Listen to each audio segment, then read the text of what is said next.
সে আমার ঘুমহীন রাতের একমাত্র সঙ্গী। সে আমার না বলা কথাগুলো শোনার একমাত্র শ্রোতা। সে আমার এই একাকী জীবনে পথ চলার একমাত্র সাহসদাতা। বলতে পারো সে আমার সবকিছু।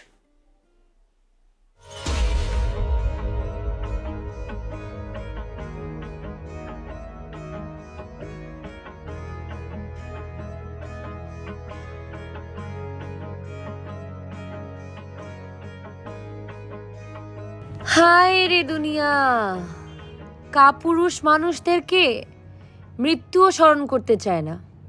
আহা, খুব দুঃখ। জি, আপনি কি বললেন আমাকে? কাপুরুষ? কাপুরুষ? আমি কাপুরুষ? আপনার কি আমাকে দেখে মনে হয় আমি কাপুরুষ? ওমা, যে মানুষ মানে স্বইচ্ছায় মরে যেতে চাচ্ছে কিন্তু আবার সে চেয়েও সেটা করতে পারছে না, তাকে কাপুরুষ বলবো না তো কি বলবো? আপনি কি জানেন আত্মহত্যা করতে কি পরিমাণ সাহস লাগে? হ্যাঁ, পৃথিবীর সবচেয়ে বেশি সাহস লাগে যখন আপনি আত্মহত্যা করতে যাবেন তখন। আপনাকে দেখে তো মনে হয় না কখন আপনি আত্মহত্যা করতে চেয়েছেন। এটা ঠিক বলেছেন। আমি না আমার জীবনে কখনো আত্মহত্যা করতে চাইনি, কারণ আমি জানি আত্মহত্যা মহাপাপ। এরকম একটা মহাপাপ আমি করতে চাই না। আচ্ছা, আপনি আমাকে একটা কথা বলুন তো, যে কারণে আপনি এই পৃথিবীর মায়া ত্যাগ করতে চাচ্ছেন, সেই কারণটার সাথে যদি ফাইট করে বেঁচেই না থাকতে পারেন, তাহলে এই জীবনের মানেটা কি? আর তাছাড়া এই পৃথিবীতে বেঁচে থাকার জন্য একটা কারণই যথেষ্ট। পৃথিবীতে বেঁচে থাকার জন্য একটা কারণই যথেষ্ট। হুম, কি কারণ সেটা? একবার যেহেতু জন্মেছি, সারা জীবনে বেঁচে থাকতে চাই।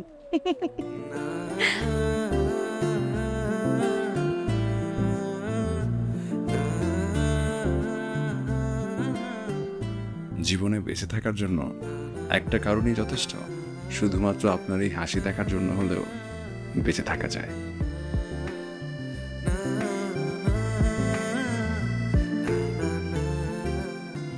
Excuse me. আপনি হ্যাঁ এইখানে? হ্যাঁ, অনেকক্ষণ ধরে আপনাকে ফলো করছিলাম। আমাকে? হ্যাঁ, দেখুন আমার উপর আপনার যে ঋণের বোঝা সেটা আমি আর বইতে পারছি না, বুঝছেন? আর আপনার ঋণ যে পরিশোধ করব সেই সামর্থ্যটুকু আমার নাই। তাই ভাবলাম আপনাকে যে আমি আপনাকে সামান্য একটা ধন্যবাদ না দিয়ে সামনাসামনি একটু কৃতজ্ঞতা জানাই, তাই আপনার পথ আটকানোর সাহস করলাম। মানে আমাকে নতুন জীবন দেওয়ার জন্য ধন্যবাদ আপনাকে।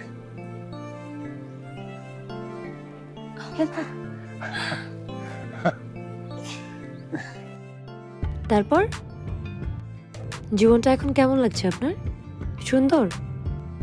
হ্যাঁ, সুন্দর, সত্যিই সুন্দর। তাহলে এই সুন্দর জীবনটাকে আপনি শেষ করে দিতে চেয়েছিলেন কেন? প্রেমিকার যন্ত্রণা নিশ্চয়ই?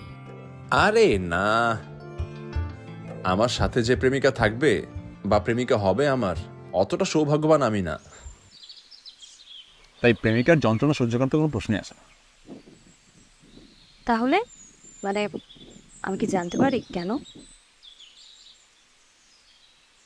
বাবা মার একমাত্র সন্তান ছিলাম আমি, আর ছোটবেলা থেকেই বাবা মার মধ্যে বিভিন্ন ইস্যু নিয়ে ঝগড়া লেগেই থাকতো। মা সন্দেহ করতেন যে বাবা নারী আসক্ত ছিলেন, আর এই বিষয়টা নিয়ে বাবার সাথে মা সবসময় ঝামেলা। পরে বাবা মার ডিভোর্স হয়ে যায়, বাবা চলে যায়। একটা সময় মাও অন্য জায়গায় বিয়ে করে মাও চলে যায়। তারপর থেকে আমি একা, অবহেলিত। জীবনটাকে সবসময় বিষাক্ত মনে হতো আমার। আই এম রিয়েলি সরি, আপনাকে আমি পুরনো কথা মনে করিয়ে দিয়ে কষ্ট দিই। আরে না, কষ্ট পাওয়ার দিন শেষ। সেদিন আপনাকে দেখার পর থেকে একটা কথা আমার বারবার মনে হচ্ছিল আপনাকে বলবো। কি? আপনার হাসিটা সুন্দর। এই হাসির জন্য হলেও বেঁচে থাকা যায় পৃথিবীতে। তাই? হ্যাঁ, শুধু মানে মানে ওই হাসিটা দেখার জন্য হলেও মানে পৃথিবীতে একবার না বারবার জন্ম নেওয়া যায়। তাই এত তাড়াতাড়ি মরে লাভ নেই। না, সিরিয়াসলি আমি সত্যি বললাম।